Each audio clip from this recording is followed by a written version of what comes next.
Assalamualaikum everyone, this is Nadia Tahir. Today we are going to explore the new world, the new taste, the new meanings of everything, especially at intermediate level. We are going to start with the first chapter, that is Button Button, written by Richard Matheson. Richard Matheson was a film writer, screenwriter, short story writer, and he was American by nationality. This series was basically written for the TV series and it was filmed in 2009 as The Box. Let's start the story. First of all, we will discuss the main themes over here. The first one is greed leads to destruction. That means कि हम जब भी greedy होते हैं इसमें हमारा अपना ही नुकसान होता है. इसी तरह से ही एक और proverb भी मशहूर है कि he who digs the pit for others falls himself into it, कि वो शख्स जो किसी और के लिए नुकसान का बायस बनता है या किसी और के लिए गड्ढा खोदता है इवेंचुअली वो खुद उसमें गिर जाता है. The second theme is nothing can stop someone at anything for money. कुछ लोग इतने ग्रीडी होते हैं कि वो अपने फायदे के लिए किसी भी हद तक जा सकते हैं, बस उनको ये चाहिए होता है कि किसी ना किसी तरह से उनको पैसा मिल जाए. The third one is sometimes we do not know someone as well as we think we do. इसका मतलब ये है कि बाज़ औक़ात ऐसा होता है कि हम बहुत क्लोज रहते हैं किसी के, दिन रात हम इकट्ठे रहते हैं, लेकिन फिर भी हम 100% नहीं कह सकते कि हम उस शख्स को जानते हैं. And through out the story आप देखेंगे कि ये तीनों थीम पूरी स्टोरी में आपको नजर आएंगे. Next to the characters, the first one is Norma. She is the wife of Arthur. Arthur is the husband. The third one is mister Steward who is working as commission agent. यहाँ पे हम इनकी कंट्रास्टिव study अगर देखें तो Norma जो है she is greedy, she is selfish and she is not contented with her life. जबकि आर्थर जो है comparatively he is quite a human being in a sense कि he believes in moral values. वो कभी भी किसी को अपने फायदे के लिए नुकसान नहीं दे सकता है, चाहे उसका कितना भी बड़ा फायदा हो.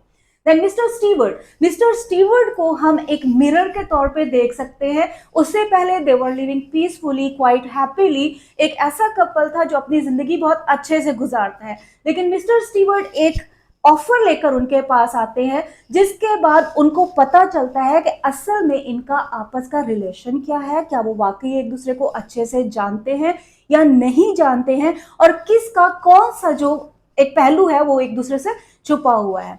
Then there is the button is the symbol of death. हम ये कह सकते हैं कि ये डेथ को भी सिंबलाइज कर रहा है और ह्यूमन कंसेंशियसनेस को भी कर रहा है, लेकिन हम इसको इंसान की ज़मीर की आवाज़ के तौर पर भी ले सकते हैं कि जब तक ये हमें आवाज़ देता रहता है हम अपने पर्सनल बेनिफिट्स को साइड पे रख देते हैं, लेकिन एक वक्त ऐसा आता है कि हम इसको अपनी ख्वाहिशात पे कुर्बान कर देते हैं, इसकी आवाज़ को दबा देते हैं सिर्फ और सिर्फ मटेरियल गेन के लिए, लेकिन उसका नुकसान एट द एंड हमें ज़रूर होता है. अब हम देखेंगे कि इसमें रिचर्ड मैथिसन ने कौन कौन सी लिटरेरी डिवाइसेस यूज़ की हैं. लिटरेरी डिवाइसेस से मुराद ये होता है कि वो कौन सी टूल्स या टेक्निक्स हैं जिसके ज़रिए से राइटर अपनी स्टोरी को या अपनी राइटिंग को अट्रैक्टिव बनाता है. रीडर जो है वो उसमें इंडल्ज हो जाता है, उसको सुकून मिलता है या वो उसको रिलेट करना पसंद करता है. The first one is suspense. अगर स्टोरी को शुरू से आखिर तक आप पढ़ें तो आपको through out the story suspense नजर आएगा. आपको कभी भी क्लियर नहीं हो पाएगा कि नेक्स्ट लाइन में, नेक्स्ट पेज पे, नेक्स्ट फेज में क्या होने वाला है. देन इज फेयर का एलिमेंट भी इसमें बहुत ज़्यादा है. नॉर्मा अलग से फेयरफुल है कि अगर मैं बटन दबा दूंगी तो क्या हो जाएगा, और आर्थर इस बात से फेयरफुल है कि अगर उसकी बीवी ने ये बटन दबा दिया तो क्या उसका रियल जो फेस है उसके सामने आ जाएगा. He is quite fearful about Norma. The other is role of fate इस तरह से हमें नजर आता है कि she is planning to get all the desires fulfilled, लेकिन किस्मत ने हमारे लिए कुछ अलग ही लिख के रखा होता है. Then comes irony. यहाँ पे आयरनी ऑफ सिचुएशन यूज हुई है कि किस तरह से नॉर्मा ने एक प्लानिंग की सब कुछ हासिल करने की, लेकिन एट द एंड उसको कुछ भी हासिल नहीं हुआ है. लास्ट में हम डिस्कस करेंगे कि मॉरल लेसन क्या था, राइटर आपको क्या समझाना चाहता है, वो क्या दिखाना चाहता है आपको. तो इसका मॉरल लेसन है कि be contented with what we have. हमारे पास जो भी है हमें उसी में ही राजी खुशी रहना चाहिए। और वैसे भी कहा जाता है कि to have more desire less. अगर आप बहुत ज़्यादा की ख्वाहिश करेंगे तो फिर हमेशा अपनी ख्वाहिशात के पीछे भागते रहेंगे। इसीलिए अगर आप एक पीसफुल और हैप्पी लाइफ गुजारना चाहते हैं तो अपने आप को कंटेंटेड लाइफ गुजारने पे मजबूर करें। तो चलें अपनी कहानी की तरफ चलते हैं। कहानी का आगाज इस तरह से होता है कि एक शाम जब नॉर्मा अपने ऑफिस से वापस लौटती है तो उसको दरवाजे पर एक पैकेज नजर आता है, एक पार्सल रखा हुआ है जिसके ऊपर उनका नाम और पता लिखा हुआ है। वो उसको उठाती है, घर लेके जाती है और फिर रख कर भूल जाती है, अपने काम वगैरह में बिजी हो जाती है। फिर जब उसको ख्याल आता है कि उसने कुछ उठाया था, वो उसको जाके खोल के देखती है। उस पार्सल में एक गुंबदनुमा चीज रखी है जिसके अंदर एक बटन है। उसको खोल के देखना चाहती है तो वो अपनी जगह पे फिक्स है। उसको टर्न करके देखती है तो वहां पर कोई चाबी या ऐसी कोई चीज नहीं है जिससे वो उसको ओपन कर सके। नीचे सिर्फ एक चिट लिखी होती है जिसपे लिखा है कि mister Stewart will call you at 8 o'clock। Mister Stewart जो है वो 8 बजे आप लोगों से मिलने आएंगे। जैसे ही 8 बजते हैं, डोर बेल होती है। नॉर्मा जो है वो अपने हस्बैंड को कहती है कि वो उसको देखती है जाकर के दरवाजे पर कौन है। जैसे ही वो दरवाजा खोलती है तो सामने एक छोटे से कद का एक शख्स ठहरा है जो अपना तारुफ एज मिस्टर स्टीवर्ट करवाता है।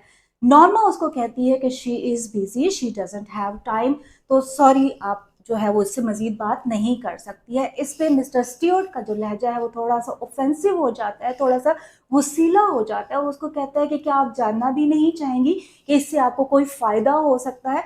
फायदे का लफ्ज सुनते ही नॉर्मा के जहन में एक लफ्ज क्लिक करता है, दैट इज मॉनेटरली। मॉनेटरली का मतलब ये होता है कि आपको कोई पैसा मिलने वाला है, कोई फायदा मिलने वाला है जिससे आपको बहुत बड़ी रकम हासिल हो सकती है। ये मॉनेटरली के वर्ड को हम रिप्रेजेंटेशन भी कह सकते हैं नॉर्मा के करेक्टर की, कि जब फायदे का लफ्ज आता है उसके जहन में सिर्फ और सिर्फ पैसा आता है। इसी दौरान आर्थर जो अंदर बैठा हुआ बात उनकी सुन रहा है वो आके पूछता है कि इज देयर एनी प्रॉब्लम। तो मिस्टर स्टीवर्ट उसकी तरफ जाते हैं और उसका अपना इंट्रोडक्शन करवाते हैं। आर्थर को भी ऐसा ही लगता है कि शायद ये कोई सेल्स पिच है, कोई सेल्समैन है जो कुछ अपनी चीजें फरोख्त करने के लिए आया है। वो नॉर्मा की तरफ देखता है तो नॉर्मा उसको कहती है कि अप टू यू, तुम्हारी मर्जी है, तुम बात करना चाहो या ना करना चाहो। फिर वो उसको अंदर बुला लेते हैं, बैठ के बातचीत होती है। मिस्टर स्टीवर्ट कहते हैं कि ये एक छोटा सा बटन है, आप लोगों के पास एक ऑफर है कि if you press the button, अगर आप इस बटन को दबा देंगे, you will get $50,000 for it, but there is a condition कि अगर आप ये बटन दबा देंगे आपको $50,000 तो मिल जाएंगे, लेकिन इसके बदले में कहीं भी किसी भी जगह पे कोई किसी शख्स की जो है वो डेथ हो सकती है। इस पे आर्थर को जो है वो अच्छा नहीं लगता, वो क्वाइटली रिफ्यूज कर देता है। वो कहता है कि they are not interested in it. लेकिन नॉर्मा मुसलसल इस ऑफर के बारे में सोचती रहती है। Arthur totally refuses the offer और वो मिस्टर स्टीवर्ट को कहता है कि आप अपने बटन समेत यहाँ से जा सकते हैं। मिस्टर स्टीवर्ट कहते हैं कि अगर आप इंटरेस्टेड हों तो मैं अपना कार्ड यहाँ पे छोड़ के चला जाता हूँ, जिसपे आर्थर उसका कार्ड लेकर दो हिस्सों में करके साथ जो टेबल पड़ी होती है उसके ऊपर फेंक देता है।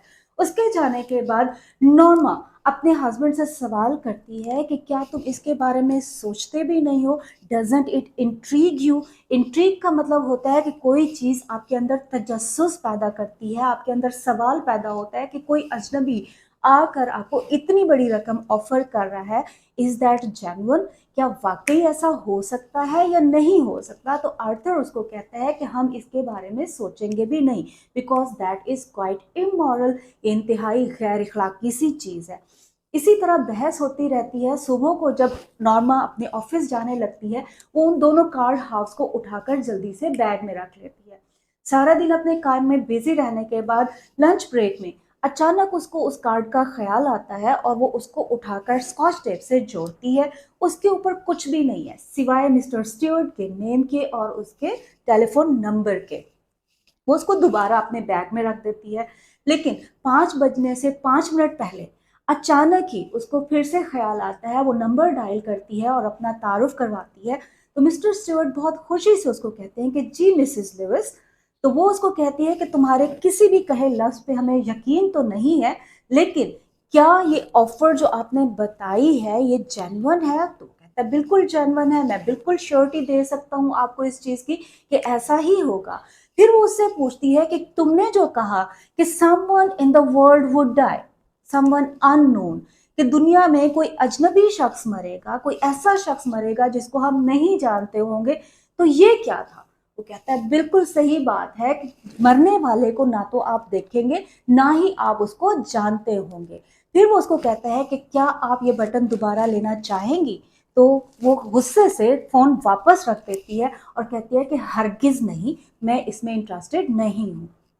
फिर जब नौमा अपने घर पहुंचती है शाम को, तो दरवाजे के पास वही पैकेज दोबारा रखा होता है। वो बुरा तो लगता है, लेकिन उसको उठा के वो किचन में ले जाती है, टेबल पे रख देती है और अपने काम में बिजी हो जाती है। लेकिन वो जो डब्बा है वो मुस्तकिल तौर पे उस मेज के ऊपर रखा हुआ है, आते जाते उसकी नजर उसके ऊपर पड़ रही है।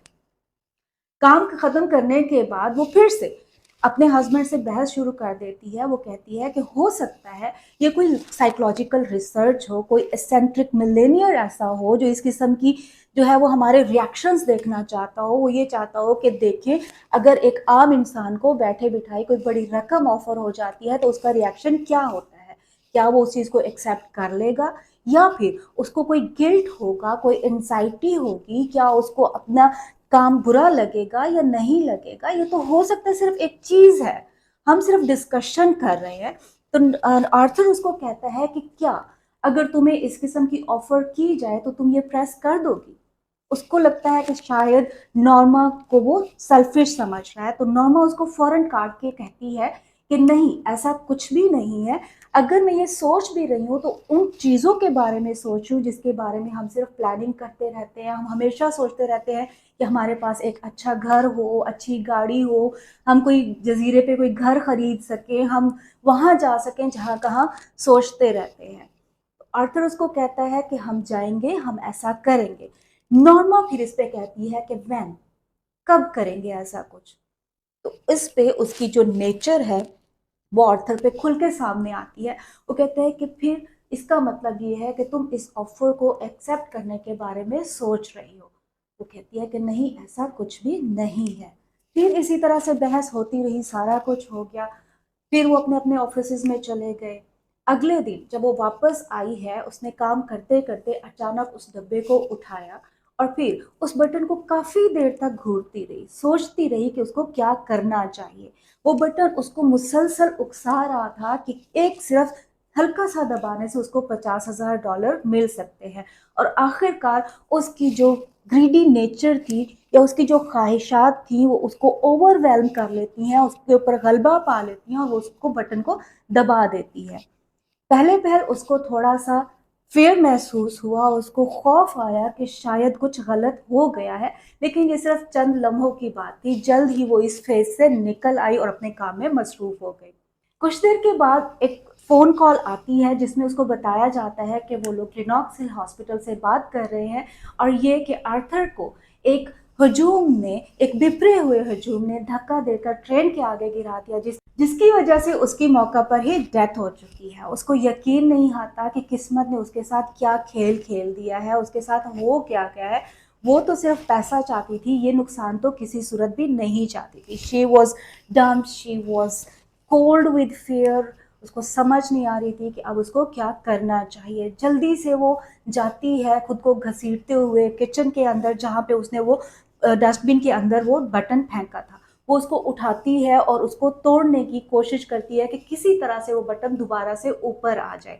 लेकिन वहां पर ना तो कोई तारें थी, ना कोई बटन था, ना ही कोई और चीज थी जिसको प्रेस करके वो उसको दोबारा से खींच सकती। अभी वो उस डब्बे को मजीद खोलने में मशगूल ही थी, मसरूफ ही थी कि उसको फिर से फोन के बजने की आवाज आई और वहां से मिस्टर स्टीवर्ट की आवाज सुनते ही वो चीखने और चिल्लाने लगी कि तुमने तो कहा था कि कोई अजनबी मरेगा, कोई अननोन शख्स होगा, मुझे कोई ऐसा शख्स जिसको मैं जानती भी नहीं होंगी। तो वो उसको बड़े तंजिया अंदाज में कहता है, my dear lady, do you really think you know your husband? क्या तुम्हें वाकई लगता है कि तुम अपने हस्बैंड को जानती थी? So this was the story of our first chapter, button button. आपने देखा कि ये तीनों थीम्स आपको नजर आई हैं कि उसको जो उसकी ग्रीड थी उसकी डिस्ट्रक्शन की तरफ लेकर गई। वो अब हर हद तक गई उस रकम को हासिल करने के लिए। और ये भी हमें नज़र आया कि वो अपने हस्बैंड को, जिसके साथ वो दिन और रात रहती थी, उतने अच्छे से नहीं जानती थी जितना कि उनको उन दोनों को लगता था कि वो एक दूसरे को जानते हैं।